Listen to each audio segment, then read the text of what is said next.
NT Ramarao గారి మీద శత జయంతి సంవత్సరంలో వారి ఆలోచనలు, సిద్ధాంతాలు, భావజాలానికి సంబంధించి కొన్ని పుస్తకాలు తీసుకురావాలి, ఇప్పటి తరానికి, రాబోయే తరాలకి తెలియచెప్పాలనేటువంటి ఒక ఉద్దేశంతో సజీవ చరిత్ర అనేటువంటి పుస్తకం, అది 1984 ఆగస్టులో జరిగినటువంటి ఒక సంక్షోభం, ఎన్టీ రామారావు గారిని పదవిచ్యుతం చేసిన తర్వాత జరిగినటువంటి దేశవ్యాప్త పోరాటం ఏ విధంగా ఉన్నది అనేటువంటి దాని మీద ఆ పుస్తకం రాయడం జరిగింది.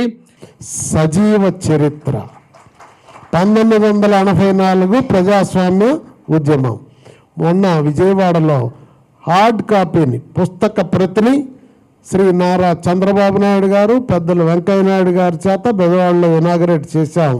తర్వాత మిత్రులు చెప్పారు నాకు, ఏమంటే పుస్తకాలు చదివే కాలం తగ్గింది కదండి, వింటున్నారు ఈ మధ్య, దీనికి ఆడియో రూపం ఇస్తే బాగుంటుందని చెప్పారు.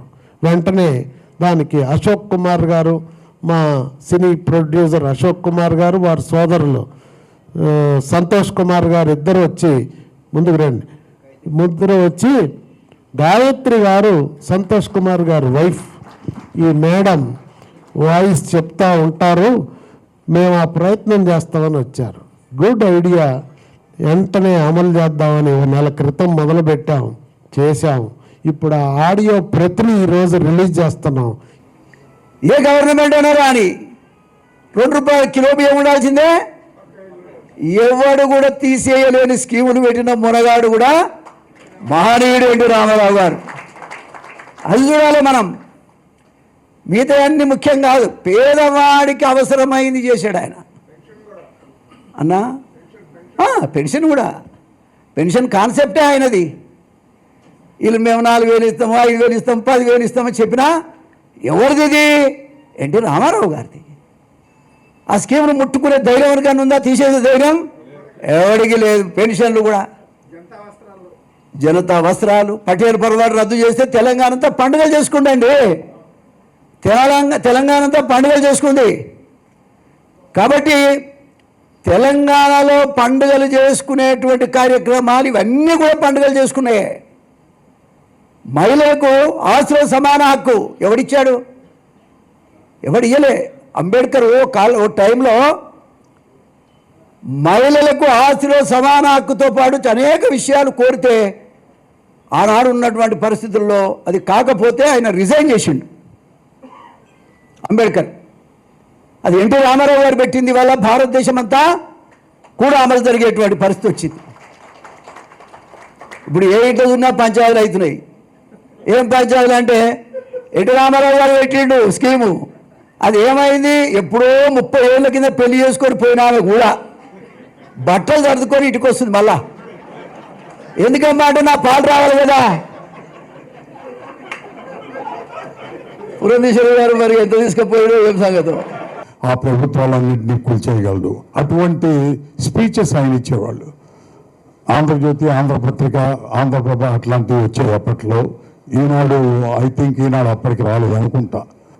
అవన్నీ చూసి దాంట్లో ఆయన ఇచ్చే స్పీచెస్ చూసి మేము అక్కడ, మాకు గూస్ బంప్స్ అంటారు, రోమాంచితం వాళ్ళు అయ్యాయి. మాలో ఒక పలకరింత వచ్చేది, అమ్మ ఏంటి ఈయన ఇంత బ్రహ్మాండంగా చెప్తున్నారని. మిత్రులు పోల గారు, ఈ పుస్తక రచయిత మిత్రులు పోల గారు, అలాగే ఈ పుస్తకానికి ఆడియో రూపంలో వారి కంఠం ఇచ్చిన శ్రీమతి గాయత్రి గారికి, మీ విక్రమ్ గారు, మీరు నాకు కొంత పర్మిషన్ 2 మాటలు చెప్పాలి పుస్తకంలో నుంచి. చెప్పచ్చు కదా? ఒక పక్క అమ్మగారు క్యాన్సర్ వ్యాధితో చికిత్స పొందుతున్న వేళ, ఇంకో పక్క నాన్నగారు గుండె ఆపరేషన్ జరిగిందండి 1984లో. నేను అప్పుడు అమెరికాలో ఉన్నాను. టెక్సస్ హ్యూస్టన్లో డెంటల్ కూలి గారు సర్జరీ చేశారు, ఓపెన్ హార్ట్ సర్జరీ చేశారండి. అప్పుడు డాక్టర్ గారు 3 నెలల పాటు మీరు రెస్ట్ తీసుకోవాలి, చాలా మేజర్ సర్జరీ అయింది, ఎటువంటి స్ట్రెస్ మీరు తీసుకోకూడదు అని చెప్పడం జరిగింది నాన్నగారిని. ఎందుకంటే ఆయన 1 కాదు 2 కాదండి, 3 కూడా కాదు, ఏకంగా 4 బైపాస్లు జరిగిందండి. మీరు చాలా జాగ్రత్తగా ఉండాలని చెప్పారు. మీకు తెలిసిన విషయం ఆయన చాలా మండోడు, ఆయన జగముండి ఎన్టీఆర్ అదే ముందు ఆయన నడిపించింది.